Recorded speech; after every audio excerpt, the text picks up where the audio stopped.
gusto ko lang i-share sa inyo yung mga for sale natin na halaman for today. Ayan. Kaya, doon sa mga magkaka-interest, please, pa-message sa page. Ayan, lalagay natin dyan yung page. Ayan, dito.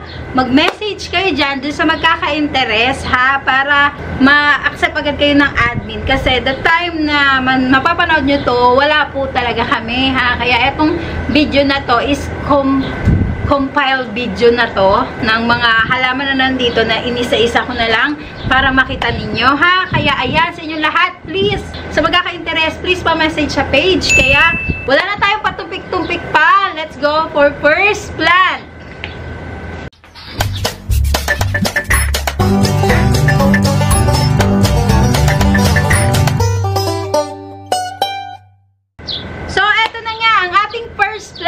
Walang iba kundi ang ating Monstera Tycons na Platinum. Ayan yung itsura niya, ha. Ayan. Totally, nung binili ko to, sa Thailand ko to binili. Medyo parang madilim ang atake ko dito. Pasensya naman. Pero ayan siya. Ganyan yung itsura niya. Ayan. Tapos, sobrang kapal ng dahon niya. Hindi siya yung common na mga Tycons natin or Borsi. Malaki yung difference niya, ha? Sobrang laki ng difference.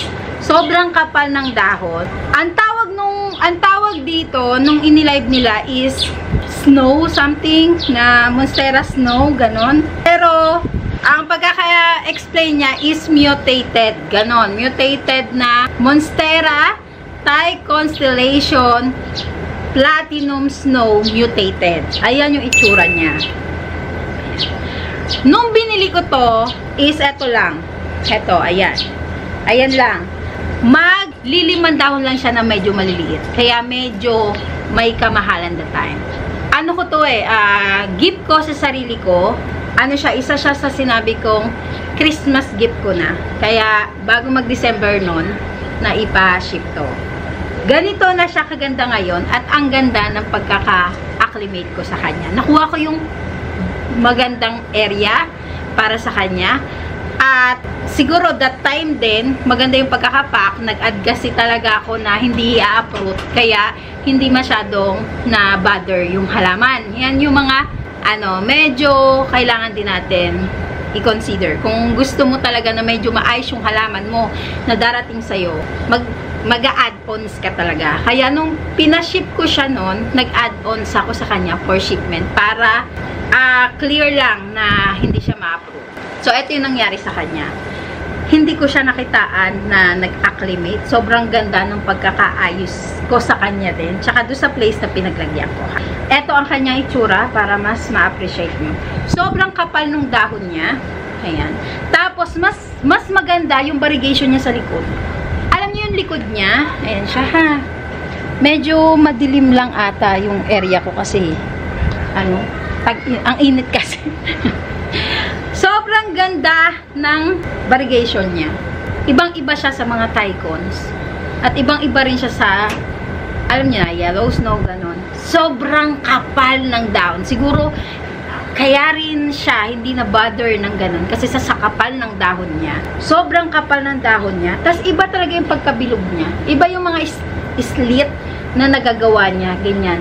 Kaya pala daw tinawag na mutated. So, nung nabili ko to is 2,500 pesos. Maglilimang dahon siya nun. Ayan. Pero ngayon, ganyan na siya kaganda. Ang hihilingin ko lang dito is yung payment na lang talaga. Kumbaga, ang idadagdag ko lang is yung payment sa paso at sa mixture. Ha? Hindi ko na hihingin yung payment sa pagdilig. Magpapa-add lang ako ng 300 pesos. Ayan. Kaya i-out ko to for 2,800 pesos na ganito kaganda.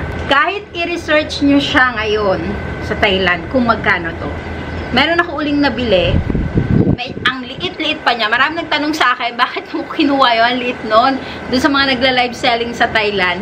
Ngayon, nakikita syempre ako nung makakilala ko na nagmamind din. So, ang liit naman nun, Jen. Sabi ko, iba yung ganda niya, promise. Kasi nagkaroon ako niyan. Ang liit lang kasi, for nasa 2,000 pesos ko nakuha. Ganito rin yun. Ganito rin. Kaya, nagustuhan ko siya kasi nga, mas maganda na yung maliit yung binili mo doon. Huwag mo na lang i-uproot. Ganon. Huwag mo na mag-add-ons ka na lang para sa dagdag na paso. Hindi ganun siya mag-acclimate. Napakadali na ng process para sa kanya. Ganito yung nangyari dito. Ganyan naman siya kalaki. Ayan. Ang laki-laki na niya at ang ganda-ganda. At ito yung ulit yung panibagong dahon niya. Dalawa lang to, pero yung isa hindi ko na talaga kayang i-out. Kasi, nagmamahal siya lalo ngayon. Imagine yung nabili ko na maliit, nasa 2,000. Yung mga nakapanood nun, ganun yung presyohan niya. Kaya eto, sabi ko, sige, out ko yung isa lang. Kasi napaganda ko na siya. Ayan. Sobrang ganda nito. Doon sa magkaka-interest, for 2,800 pesos na lang. Nag-add lang ako doon ng 300 para na rin syempre sa shipment. At saka syempre sa ano niya, sa paso at saka sa coke. Sa mga mixture, ready na to eh. Wala na kayong problemahin. Kaya ayan ha. At ang next part natin is walang iba kundi si SP Columbianoid. Kaya siya tinawag na SP Columbianoid I love tuloy.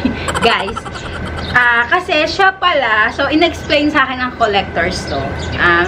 Kasi si Noid daw, siya yung pinagsamang SP Columbia at Pastasan. Kaya ganyan yung naging itsura niya. Ayan. Kaya mas mamuscle siya at mas bilog na bilog. Ang ganda ng pagkamuscle niya. Hindi mo talaga siya mako-compare kay SP Columbia. Ha? Ayan. So, sobrang init. Parang dark yung dating ko dito. Pero maniwala kayo sa hindi. Mainit. Ha? Ano ngayon? Kasagsagan ng, anong oras na ba ngayon? 11. Ayan. So, ayan yung itsura niya. Eto, i-out ko lang. Eto, maliit na to. May isa akong malaki. At eto yung medyo maliit. Na pwede ko i-out. Kasi, meron na siyang bagong suloy. Ayan. Ha? Eto, i-out ko for 1,850 pesos. Sobrang mura na yon sa going 3 leaves at ganyang kalalaki na, na Noid. Kaya sa mga magkaka-interest, please, pa-message sa page, pero ganyan na siya kaganda. Hindi na kayo magdadalawang isip pa rito. At patatlong dahon na siya, nakapat at nakamixture. Kaya ako siya sa black pot nilagay. Ang ganda na ng dating niya. Lutang kasi yung mga kulay nila. Mas maa-appreciate mo yung dating nila kapag nasa black pot. Yung iba gusto naman white. May mga white din ako. But that time, black na lang yung natirang pasuan sa akin. Kaya yan. Ha? At yes, ang ating next plant is walang iba kundi si strawberry shake. Ganyan si strawberry shake natin. Ito yung pink variety. Ayan, local grown na strawberry shake. Siya yung may pink-pink ang datingan. Ha? Kung hindi nyo man siya medyo ma-appreciate dito, dahil medyo mainit, tutok kasi sa araw. May bago siya uling palabas. Naka-black pot ulit siya. Halos lahat na mapapakita ko dito is naka-black pot. And, ganyan yung itsura niya. Ayan, ha? Ito i-out ko for 1,550 pesos. Na ganito na kagandang variety ng strawberry shake. At ganyan kalalaki yan, ha? Hindi yan maliit. Palaki rin siya ng palaki. Kaya, wala na kayong problemahin pa kay strawberry shake, ha? Sa magkaka-interest, ayan siya. For 1,550 pesos to. Ayan. And yes, sa next naman natin is walang iba kundi si Borsigiana aurea. Ayan. Ganyan naman kaganda si aurea natin. Kita nyo naman, diba? Kaya siguro gantong oras ko na lang din to pinil para mas makita ninyo yung halaman. Hindi kailangan ng talagang yung alam niyo na, yung filter effect. Walang filter effect kapag video, ha? Wala. So, ayan siya. Ayan. Etong si Borsigiana aurea, top cut to, going for leaves kasi buntis na ulit yung panibagong dahon na to. Itong palabas na to. Out ko lang to for 1,850 pesos kay Borsigiana aurea. Ang sabi sa akin, tricolor to.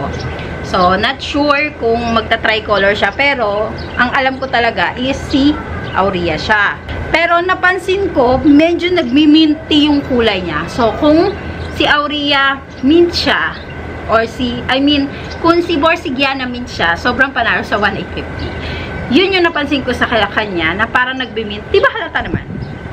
Parang minty ang kulay niya, mint siya.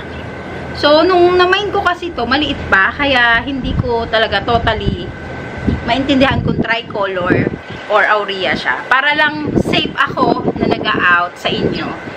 Yan, kukonsider ko siya as aurea. Pero ang kulay niya is minty. Ha, ayan, ang kulay niya. Ayan, nakikita niyo naman. Minty ang kulay niya. Yan siya. Yan. Yellow mint, ganon ang dating. Hindi siya white, hindi siya Borsigiana albo, ha? Eto, sa magkaka-interest, for 1,850 pesos. Yan. Hindi na ako, ano lang to, na-main ko to, nung maliit pa ng 1,650. Nag-add lang ako para sa pot at saka sa mixture, ha? Tsaka syempre sa shipment, guys. Pero maganda rito, ayan na siya. Totally hindi mine sa live, ha? Mine sa friends na nag-propagate. Ganun ako, na ano, lalo na yung mga dati na nakabili na alam ko rang marami, di ba? Uy, baka may propagate ka dyan, bilhin ko na. Ayan, alam nila yan. So, ayan siya, ha? Ayan, so magkaka-interest for 1,850. Message lang kayo sa page para mas may entertain kayo ng ating mga admin, ha? So, eto next. Ayan, ang next natin is eto mga fortune plant. Ito si white, si variegated na fortune plant. Hindi ko alam yung exact ID nila. Pero, alam ko kasi fortune plant to. Yan. Mayroon pa kasi silang katawagan dito or mas may name silang sinasabi dito. Pero ang alam ko, variegated fortune plant. Ayan siya kaganda. Sobrang ganda nito. Tsaka lahat talaga ng dahon niya is ganito, ha? Hindi siya katulad yung iba na sa ibabaw lang ang meron. Siya lahat ng dahon meron. Ayan siya. Eto, i-out ko lang to for 950 pesos yung bentahan nito. Siguro 1,300 to 1,500 ganun. For 950 pesos dito kay Fortune Plant na variegated. Pwede siya indoor. Pwede. Wala namang problema. Pero kung gusto mong lalabas yung white niya, medyo ilabas mo, pero wag direct. Kasi nasusunog. Nagtry ako ayan o. Kapag naka-direct siya, medyo mag-brown dip siya. Kaya, nilagay ko lang siya sa shaded. Yung shaded, ayan na siya. Gumanda na yung mga bagong suloy niya. Kaya, ayan, ha? For 950. And then, dito naman, kay yellow naman, aurea type naman siya. Mas nagagandahan ako dito kaysa kay white. Kasi, parang nagta-tricolor variety siya. Kung mahilig ka sa Monstera aurea, yan, katulad ko, mahilig ako kay aurea. Kay tricolor, basta yellow. Ayoko talaga totally ng white. Kaya eto rin, etong variety na to, yellow siya. Yellow and wala siyang ganong white. Para siyang aurea nga eh. Kaya ang tawag ng iba, snow platinum, ha? May pagka-yellow talaga siya. Yellow and white, ganon. Ha? So, ayan yung itsura nila. Tingnan mo, diba? Parang halos magka-same sila ng color nito. Tsaka nito. Kaya perfect yun. Sa magkakakuha nun, kahit mag-research kayo kung magkano yan, masasabi nyo mura talaga yung out ko. Kasi napalaki ko naman na siya, ha? So, ayan siya. Ayan. Lahat din ng dahon niya is may yellow. Hindi siya yung ibabaw lang, ha? Tawag nung iba, green, green line yata. Ewan ko, ha? Basta yun. Eto, ganun din naman ang presyo nito for 950 pesos. Ganyan na rin siya kataas, nakapat. At mixture, wala na kang papalitan. Aalagaan nyo na lang, medyo i-display nyo na lang para, yan, ma-appreciate nyo. Pero ganyan siya kaganda. Ang ganda nito, promise. Ito naman yung next natin. Ayan, sa mga naghahanap ng tabletop na super cute at wala na kayong iintindihan pa kasi pwede rin siya for indoor basis na halaman, ha? Ganyan siya kaganda dyan, oh. Ayan. Winight pot ko. Bakit? Kasi nga, kung ilalagay nyo siya sa indoor, maganda dating niya. Hindi naman yung parang pinulot mo lang, di ba, sa lupa. Nakaayos talaga. Inaayos ko naman talaga to, ha? Kaya, ayan. Kasi andito ko, kaya makakapag-ayos ako ng maganda ng halaman. Ayan. Inayos ko na talaga sila para doon sa mga magmamain. Wala na kayong problemahin. Pero ganyan itsura niya. Ang ganda din nito. Ayan. At ang cute lang nito, dalawa kasi yung, ano na niya, dalawa na yung kanyang stem. One of lucky plants kung tawagin ng iba, or sa Chinese, or sa Feng Shui. Ayan. Ito, i-out ko lang for 350 pesos. Ayan siya, ha? For 350 pesos. Ganyan siya kalaki. Ayan, malayo-layo para mas ma-appreciate nyo. Pag malapit, ayan naman siya. Dalawang head na siya, ha? Tapos, etong isa, same din. Same price din. Yan. For 350 pesos din to. Nakapat at mixture. 2 heads na rin siya. Pero ito yung curly ang dating. Yan. Para rin siyang si fortune plant na maliit. Ganon. Pero maganda siya for indoor basis. Sa mga gusto nyo ng display sa bahay, di ba, na maganda. Ayun, cute na cute ako dyan. Meron ako nito sa bahay paano, labas-pasok ako ng halaman. Meron ako ganito sa loob, tapos nilalagay ko sa banyo. Minsan yung sanadu, kasi nga yung gusto ko yung mabait talaga sa loob, yung hindi ako mag-aalala. Yan yung unang-una natin i-consider, yung hindi kayo mag-aalala. Kaya ayan ha, for 350 pesos, message lang kayo sa page. Ganyan siya at ganyan. Naka-white pot, make sure wala na kayong problema.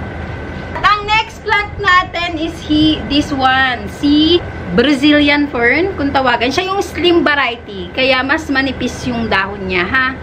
Ito, naka-white pot na rin siya. Make sure medyo mataas. Ganyan na rin siya kataas. Ayan.